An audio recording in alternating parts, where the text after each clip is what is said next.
Mesdames et messieurs, bonjour. J'espère que vous allez bien. Aujourd'hui est un triste jour, puisque j'ai été pour la première fois de ma vie banni sur Twitch. Et pour une raison qui serait clairement, on n'annonce rien de bon pour la plateforme. Voilà, je vous le dis tout de suite. Alors, je vais continuer de stream, bien entendu. Je vous invite à rester jusqu'à la fin parce que je vous dirai justement sur quelle plateforme aller, etc. Je tiens à préciser avant toute chose, avant de vous raconter un peu toute cette histoire, je fais absolument pas cette vidéo pour pleurer. Faut savoir qu'aujourd'hui, le streaming n'est plus mon métier. C'est avant tout un passe-temps. Je stream quand j'en ai envie. Voilà, des fois, je vais regarder une émission, des fois, je vais jouer à des jeux vidéo. J'ai plus du tout la pression, en fait, que ce soit au niveau du chiffre ou autre, que les choses soient bien claires. Le but avant toute cette vidéo, c'est d'informer les gens. Tout d'abord, les streamers, parce que je vais pas vous le cacher, quand je vais vous dire un petit peu la raison du pourquoi j'ai été banni, je pense que pas mal de streamers et streameuses vont commencer à flipper pour leur avenir, hein, ceux qui en font leur métier. Mais également, vous, ma communauté, qui regardez peut-être mes lives, ou peut-être qui sont intéressés en se disant « Tiens, c'est marrant, je savais pas qu'il faisait des lives, je croyais qu'il faisait que des vidéos, ce con. Oh, trop bien, je vais pouvoir le suivre. » Donc voilà, juste installez-vous.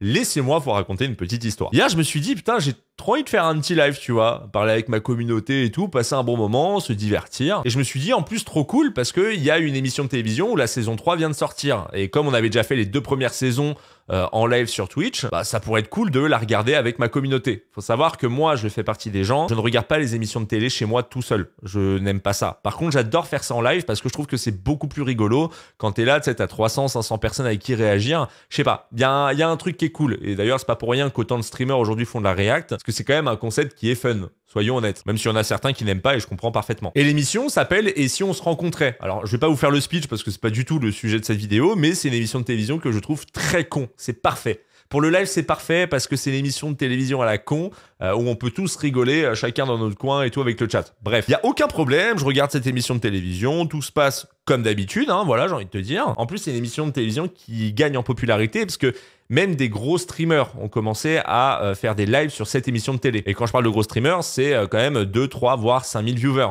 C'est pas rien. Et donc, tranquille, je suis en train de regarder cette émission avec ma communauté, tout se passe pour le mieux. Et là, on arrive vers la fin de l'émission. Et d'un coup, mon OBS, donc OBS c'est quoi? C'est le logiciel qui permet en fait de lancer les streams. Eh bien le débit de connexion est à 0. Voilà, ça peut arriver. Faut savoir que des fois OBS peut planter. Dans ce cas-là, il n'y a pas de problème. T'as juste à arrêter le stream et à le relancer. Sauf qu'en le relançant, eh ben ça m'indique un message d'erreur que je n'avais jamais vu avant. Donc ni une ni deux. Moi je vais sur ma page Twitch.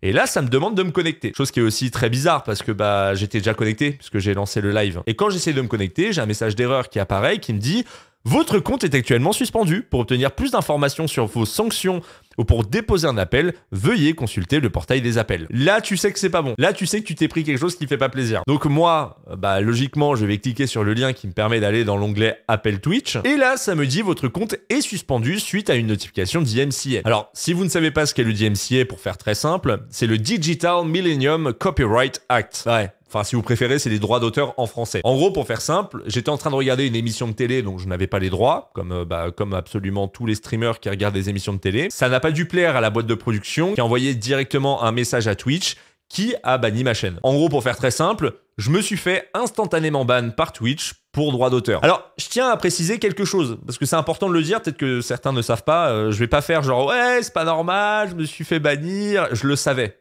Hein, on n'est pas dupes.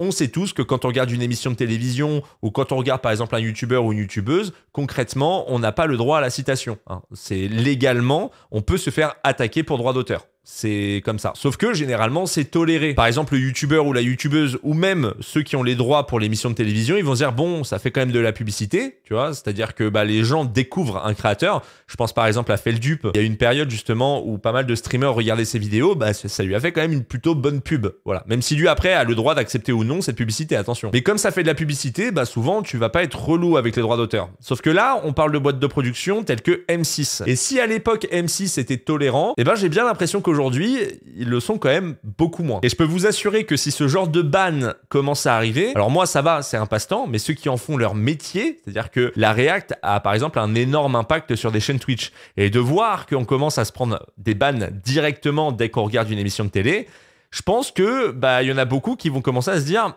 je vais peut-être faire une petite reconversion professionnelle, quoi. Et autant, ça, je peux comprendre concernant le droit d'auteur de me prendre un ban, autant il y a un truc que je ne comprends pas avec Twitch. Vous savez, Twitch, c'est une famille, c'est tout le monde est ami, machin. Twitch est vachement proche des créateurs. Bah c'est qu'en fait, on n'est pas au courant de combien de temps on est ban. C'est-à-dire que je me suis pris un ban, je ne sais pas pendant combien de temps. C'est peut-être un permaban, c'est peut-être 24 heures, c'est peut-être 48 heures, je n'en sais rien. Et en fait, ça m'a permis, moi, de prendre conscience de pas mal de choses, conscience que j'avais déjà eu avant. Pourquoi j'ai arrêté de faire du streaming mon métier? C'est parce qu'en fait, quand tu es sur Twitch, t'as constamment une épée de Damoclès sur la tête. Voilà, vous ne le saviez peut-être pas, maintenant vous le savez. Et là, ça me permet de prendre encore plus conscience que Twitch durcit davantage ses règles. Et donc pour les créateurs comme moi, qui aiment bien regarder des vidéos, etc., bah malheureusement, on va avoir de moins en moins notre place. Et du coup, la question à se poser, c'est bah où est-ce que je vais aller dans le futur pour mes lives? Voilà, peut-être que certains se posent la question, peut-être que certains, comme j'ai dit au début, ne savent pas que je stream. Bah c'est la bonne occasion pour vous dire, bah voilà, je stream à côté. J'ai plus forcément envie de stream aujourd'hui sur Twitch parce que bah faisant de la React et étant soumis aux droits d'auteur et voyant que là ils sont en train de durcir les règles par rapport aux droits d'auteur, j'ai bien l'impression que je vais me faire souvent attaquer. Faut savoir aussi que YouTube concernant les droits d'auteur, c'est également pareil. Et donc j'ai trouvé une solution de repli qui est pas forcément dégueu, même si bah il y en a qui soit ne connaissent pas, soit n'aiment pas forcément la plateforme. C'est la plateforme Kick. Alors Kick, pour faire simple, c'est une plateforme qui a littéralement tout repompé de Twitch niveau de l'interface. Je vous montre un screen en même temps. Vous pouvez voir que c'est exactement pareil. Et je trouve que c'est une bonne solution de repli parce que cette plateforme-là est moins soumise déjà aux droits d'auteur, ce qui est plutôt bah forcément une bonne chose pour quelqu'un comme moi. Mais également, il n'y a pas de publicité sur la plateforme, voilà, pour l'instant. Alors, je pense pas que ce soit une plateforme où tu peux viser sur le long terme une carrière, parce que forcément, si il n'y a pas de publicité sur une plateforme qui est gratuite, le modèle économique est un peu particulier, mais je trouve que c'est une bonne solution de repli au final. Donc voilà, le temps de trouver peut-être une solution. Je vous dis peut-être que dans le futur, je streamerai sur YouTube. Mais je trouvais ça intéressant de pouvoir streamer sur cette plateforme-là. Et puis en plus, ces nouvelles plateformes, ça nous permettra aussi de tester. C'est important de tester. Ça se trouve, ça va énormément nous plaire.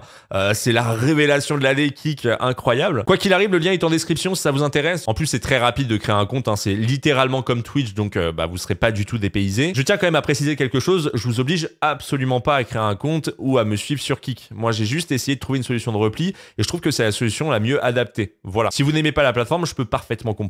C'est juste que si vous voulez dans le futur regarder mes lives, eh bien ça se passera directement là-bas. Et si dans le futur, bien entendu, je change de plateforme, quoi qu'il arrive, je vous tiendrai informé. Cependant, également, le problème qu'il y a, c'est que comme beaucoup de gens ne sont pas familiers avec la plateforme Kick, bah vous n'irez pas souvent sur la plateforme, donc vous verrez pas quand est-ce que je stream. C'est pourquoi je vous invite à me suivre soit sur Instagram, parce que je fais des stories quand je stream, donc vous serez directement informé si vous regardez mes stories, soit vous pouvez suivre directement mon Discord communautaire, où je fais une annonce généralement quand je stream. Voilà, quoi qu'il arrive, je vous mets tous les liens en description. En tout cas, je vous remercie d'avoir regardé cette vidéo jusqu'au bout. Par contre, les streamers, n'ayez pas trop peur non plus. C'est-à-dire que forcément, si vous regardez des émissions de télévision qui sont gérées par M6, qui sont gérées par TF1, là, vous risquez de vous faire taper sur les doigts comme j'ai pu avoir. Mais si vous regardez des vidéos de youtubeurs, tant que vous les créditez, si vous regardez des anciennes émissions de télé, rares vont être les fois où vous allez vous prendre un ban. Cependant, dites-vous que si vous faites de la React, vous aurez toujours une épée de Damoclès en fait au-dessus de vous. Maintenant, dites-vous que c'est comme ça que ça va se passer. Je tiens encore une fois à le préciser, ce ban-là est purement legit. Il est purement légitime. Je m'attendais à ce ban forcément, je pense comme n'importe qui fait de la React. On a tendance à pas y penser parce qu'on se dit oui, ça va, c'est toléré. Et ben la réponse est non, pas forcément pour tout le monde. Et je peux parfaitement comprendre et je peux pas faire appel à une décision pareille parce que bah je la trouve normale en fait. Faut pas oublier qu'on utilise le contenu d'un tiers pour faire aussi notre contenu. Il est complètement normal par moment de se prendre un ban par rapport à ça. Voilà. Moi, en tout cas, je vous dis à très bientôt. Mesdames et messieurs, je vous souhaite une excellente journée. Prenez soin de vous. Profitez de la vie. C'était Sir Gizby.